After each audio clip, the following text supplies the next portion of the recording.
Alors voilà, aujourd'hui c'est une petite suite à la vidéo précédente, sachant que certains m'ont fait la réflexion que quoi qu'il arrive, on puisse toucher son plafond même avec des drills conçus pour les espaces confinés. J'ai vu que c'était le cas pour d'autres AMHeurs aussi, vu que d'autres ont proposé leur propre drill en espace confiné. C'est que souvent, soit que les murs, soit que le plafond, d'une manière ou d'une autre, souffrent.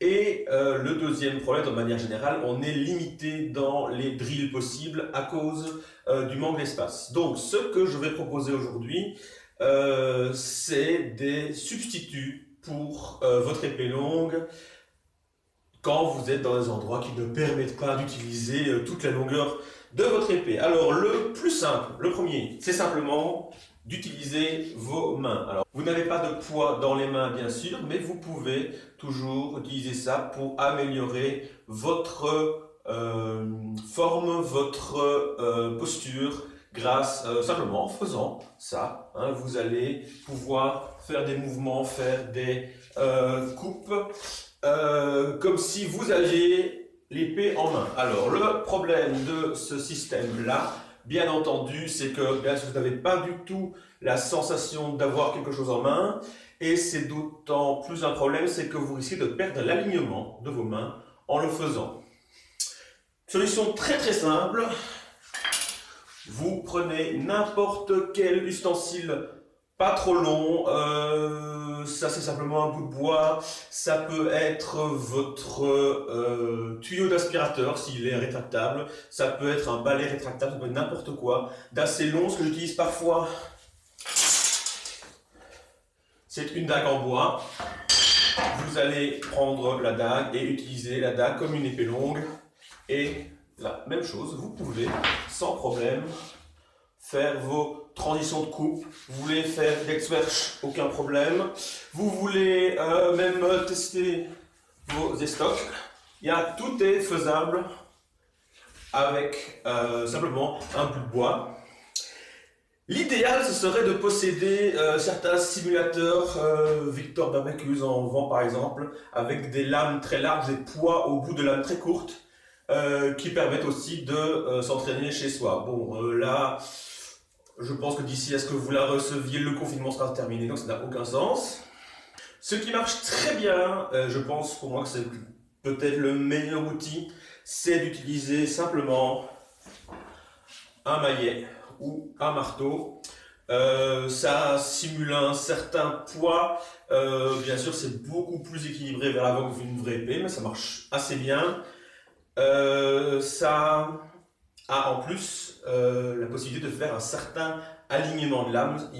Vous pouvez, quand vous faites le drill, avoir la tête qui va frapper dans la bonne direction.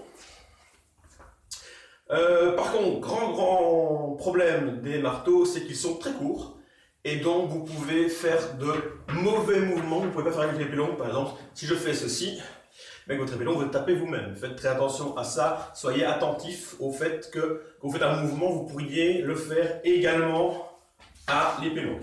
Quitte à parler de marteau, s'il y a des gens qui pratiquent la reconstitution parmi vous, vous pouvez enfin utiliser les masses et les marteaux. Le marteau étant bien sûr meilleur parce que, encore une fois, on peut l'orienter. Donc pour une fois, vous pourrez enfin utiliser ces fameuses masses que vous utilisez très peu en reconstitution. Ici, vous pouvez utiliser, faire des drills, même des stocks, pas de problème. Attention, encore une fois, le même problème que pour un marteau classique. Ne faites pas de mouvements que vous ne pourriez pas faire à l'épée longue.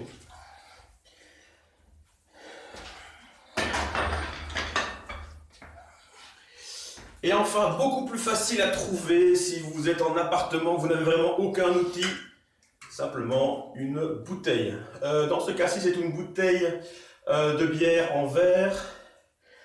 L'idéal, c'est les bouteilles d'eau à long goulot qui permettent de les prendre vraiment de manière optimale. Le problème, la plupart des bouteilles, c'est qu'elles sont trop larges et pas du tout agréables en main. Or ici, voilà, vous avez tout ce qu'il faut. Pareil, vous faites tous les drills dont vous avez envie.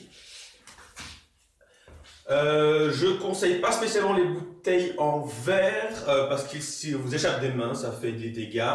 Le mieux c'est vraiment les bouteilles donc en plastique pleines, complètement pleines. Si elles sont qu'à moitié remplies, le poids va osciller dans la bouteille et ça va, c'est pas très agréable pour simuler une arme.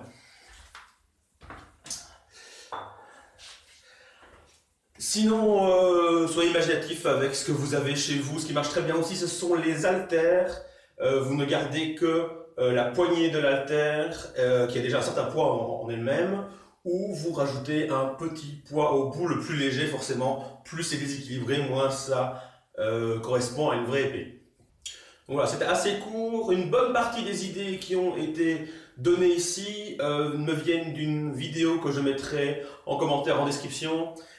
Mais qui se concentrait avant tout sur le fait de ne pas avoir d'épée. Ici, je n'ai gardé que les exemples vraiment pratiques quand vous n'aviez aucun espace. Rien de ce que je vous montrais ici ne dépasse vraiment de votre corps. Donc tant que vous savez vous tenir dans cet espace-là, rien ne devrait être mis en danger, ni votre plafond, ni vos murs, ni quelques bibelots, le chat, etc. Voilà, c'était tout pour aujourd'hui. Dans la prochaine vidéo, je vous parlerai d'une autre possibilité de s'entraîner en espace confiné, simplement de s'intéresser à d'autres armes que l'épée longue.